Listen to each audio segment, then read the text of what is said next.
So this morning, welcome to the stage. Don't tell him, but he's my favorite actually. He is the CEO of the Swedish Gender-Steer Environment Organization. He is the youth ambassador at German organization.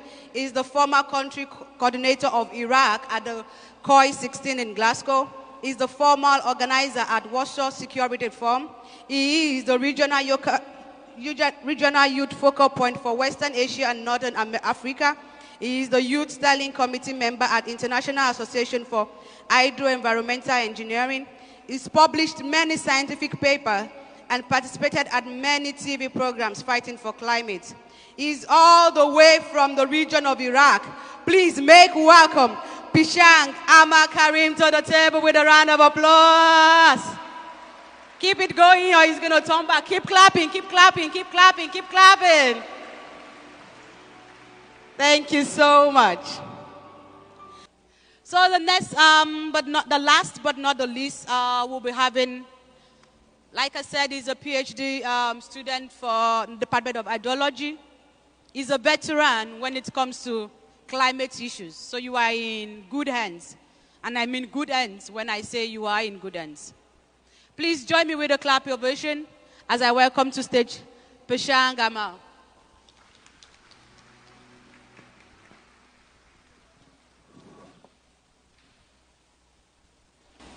Good morning, ladies and gentlemen. Titilayo, they call us international. Do you know that they're international to us? Yes. You are international to us, so we are all the same. Thank you, Titilayo, for your nice words. Yesterday, we had a discussion. Can I see the hands who were in the climate change and wash breakout session? Can I see the hands? Yes, here you are. A round of applause for you. Yesterday we had actually two nice topics to discuss. First was climate change in the water sector, and the second one was water access, sanitation, and hygiene. So we had to just compile that two topics into one. And guys, you believe me, you did it right. So you made it. And we had made many nice outcomes. I learned many things from you. You gave me many nice ideas how to implement locally. And due to our discussions and effective PPAs. What was the PPAs? I cannot hear you. Yes, exactly. Thank you. Can we move to the next slide, please? Okay, so we had identified some PPAs. I know 1, 2, 3, 4, 7. You can see 7 PPAs. Do you know why there are 7? Because you contributed many more PPAs. Why we just filtered into 7? Because, first of all, most of them was redundant. Okay? Second, they were very wide, broad. So we had to simplify it directly to the target. This is what PPA means. So you have a target, you hit the target. And we made some nice PPAs. One of them was make cleanup drive to have safe water. So one of my colleagues here mentioned a nice idea, Jonas, that I will implement it in my country. So I took the idea from you, I will implement it in my country. So this is how the conference worked. That was saying that I know in Philippines, I get the insight that in Philippines, you make the coastal cleanup regularly because you are a coastal country. So one of the colleagues mentioned that they will have a branding program, that they will collect the plastics in the ocean and they will see this plastic is from which company, and they will try to rank it. Then force the company to just act accordingly. You contributed so much to my environment. You harmed my environment. So you have to have a recycling process, offset your carbon footprint, and then have a better life. That was a perfect idea. So we have those PPAs here, ladies and gentlemen. One of them is increasing funding. That was the major issue that was talked about in our session, funding. I know that this issue is not specifically to Philippines. We have it in everywhere. Youth have many ideas, like the idea that I just explained now, but they need funding. They need money to implement their ideas, their projects, to just upgrade it. Because sometimes you have a nice idea, you have a limited budget, but because you don't have a funding as support, your idea dies. So this is what we don't want. So that's why the first PPA that we have chosen was funding. The second one, compulsory environmental education for primary students.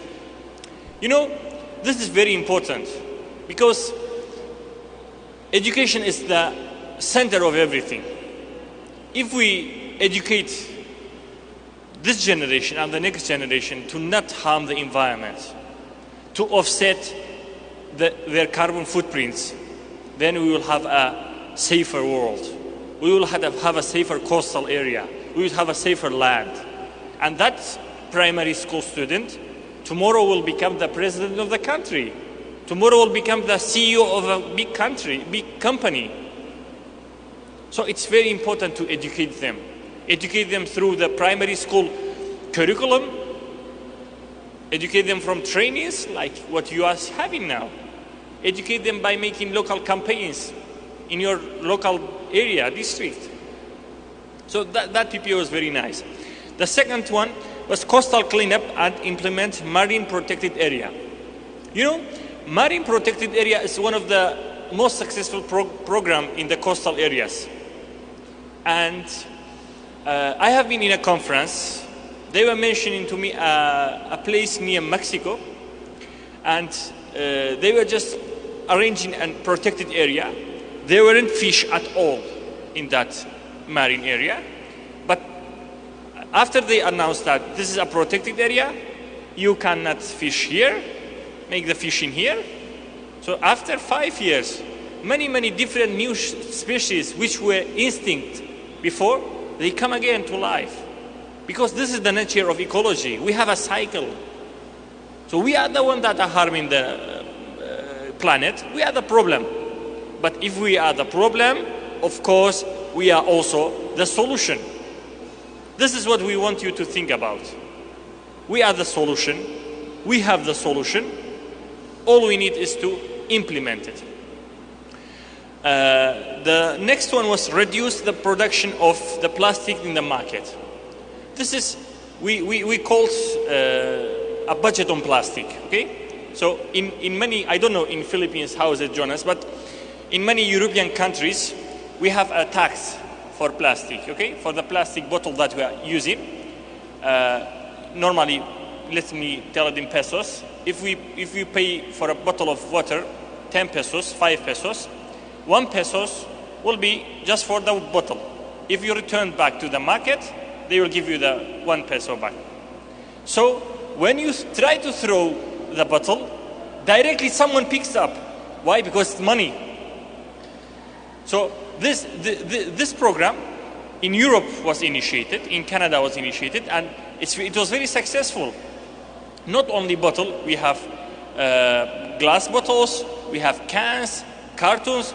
I am from Iraq. We are not a developed country. We are still trying to be developed. And we don't have this program. As organizations, we imposed this proposal to the government to implement it. But still, we are struggling in implementing it.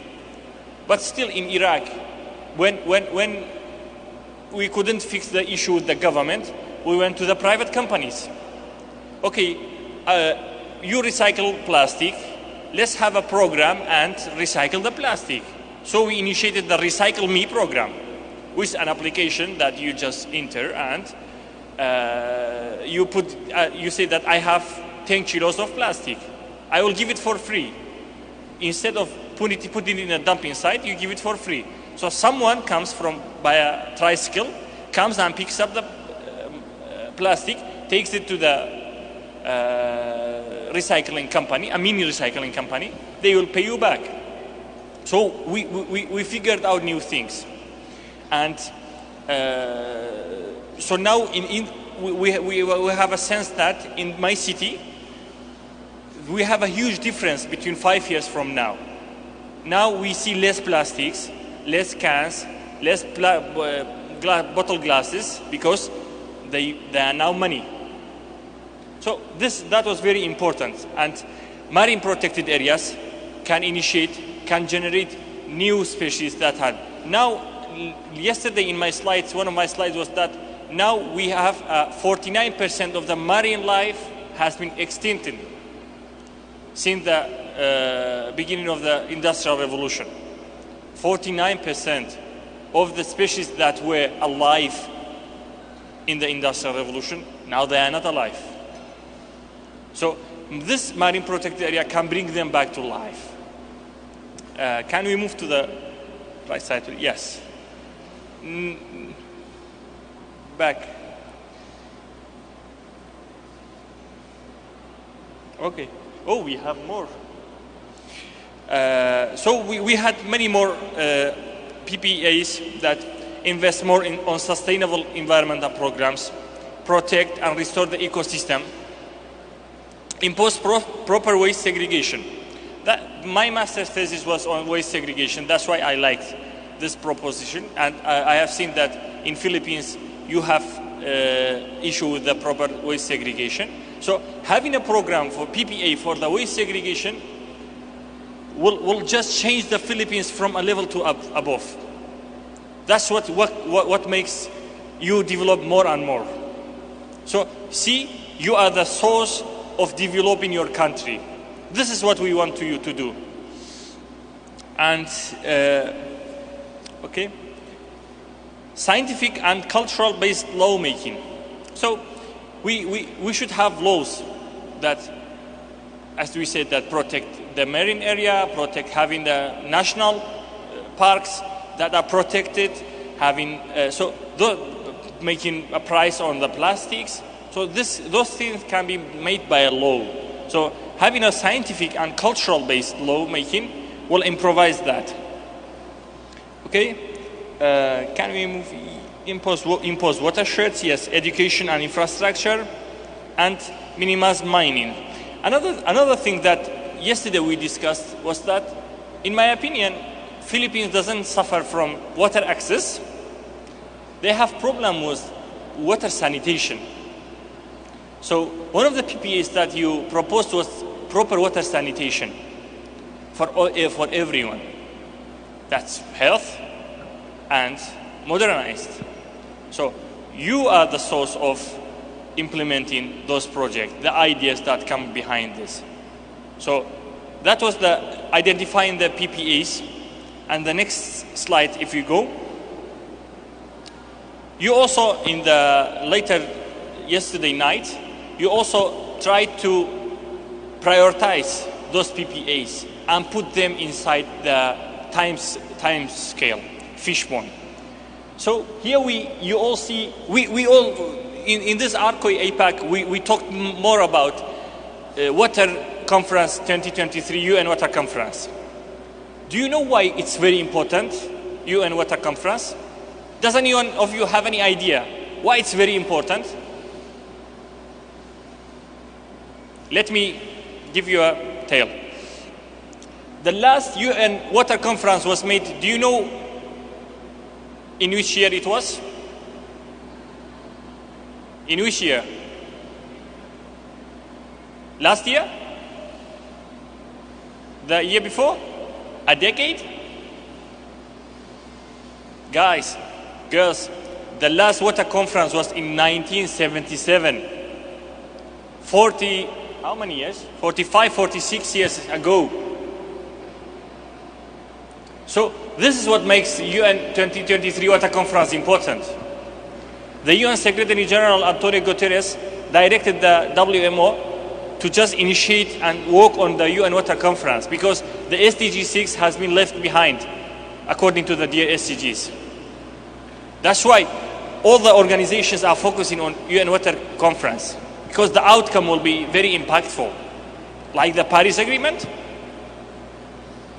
So it's very important. That's why we mention UN 2023 Water Conference. And you have proposed the PPAs that should be implemented after the UN Water Conference. And here we are. You have put in it there. Can we move to the time? Yeah, you don't need to just zoom it.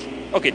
So as I can see that, so if you go to the next slide, okay, and come back. So as you can see that, the people who have voted, validated the data, putting all the PPAs in 2023 and 2024. Because they think that it's very urgent to implement it directly. But in the validation process, when we looked at it with Dr. Jonas, there were some inputs that the PPA should be implemented in 2027, 2028. But because the mechanic of the scientific theory behind those PPAs and the prioritizing is the summation and the regular based average year for implementing the prioritization is being taken care. That's why all of them are put in 2023 and 2024. But I'm pretty sure that some of them cannot be implemented because they need time. Having a proper sanitation cannot be done in 1 year. It needs, my PhD project is on water management, so I know how hard is it to just sign a bill from the government and to find a proper company and to start implementing, tendering for it, designing, implementing. So it needs a time, 2 year, 3 year, 4 year, 5 year. But because you think that is very urgent, you have put in it there. That's why, as Dr. Jonas mentioned, that the Mentimeter is still open. You can just put new inputs, PPAs, to the Mentimeter. The Google form is still open. You can prioritize them. So all you need to do is give ideas, and we will just collect it for you. We will propose it. This is what YDPA means. And this is what youth wants. As my colleagues mentioned, Unify is a platform.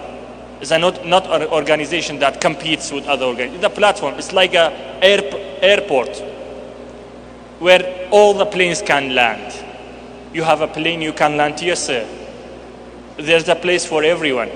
We have a grand ceremony that we have a chair for everyone. Everyone can sit in the Unify platform. That's why, as my colleagues Ange mentioned, we have launched our membership. So try to be a membership at Unify. Try to register your organization there. And thank you so much for giving me this opportunity. I am really privileged to be here in Philippines. Thank you, Philippines. Thank you, Ormoc. Thank you, bye-bye.